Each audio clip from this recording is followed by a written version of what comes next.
It was not the first time the councillor faced sanctions for his actions on city council or outside council chambers. But it was this tirade at a November 26 budget meeting last year that has him banned from attending council meetings in person. And this is just the part we can show you, as much of the content does not meet broadcast standards. You destroyed this city, and it's a disgrace. The people of Sarnia have left you in office for 40 years. This is a budget disgrace. Councillor, it's a budget meeting. You're goddamn right it is. According to a Sarnia news release, the city retained a neutral third party to conduct an independent investigation into allegations Dennis's conduct breached the city's workplace harassment and discrimination policy. In a closed-door meeting on Monday, council voted unanimously to ban Dennis from City Hall, except in limited circumstances.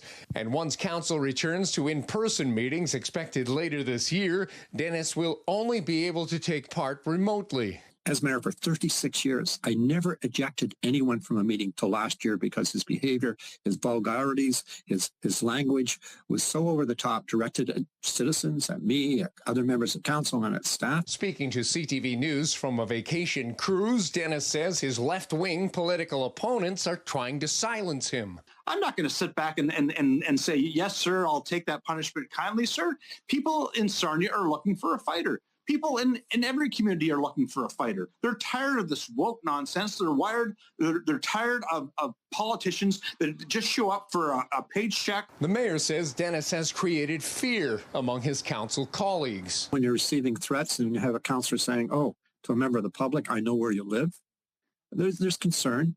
And I think the biggest frustration I hear from councillors is this. They know they're doing their job. They know they're passing budgets. They know they're making good decisions for their community. But it gets obscured by this nonsense. Sarnia Council ditched in-person council meetings after a similar tirade from Dennis at a meeting last winter. Mayor Bradley says he's working on a plan to reinstate them. In the meantime, Dennis says he's untouchable. I've saved money. I invested it well. And so I'm somewhat untouchable. I can say what the public is thinking. And that's why I'm fairly popular. I have a large following. Bryan, Bicknell, CTV News.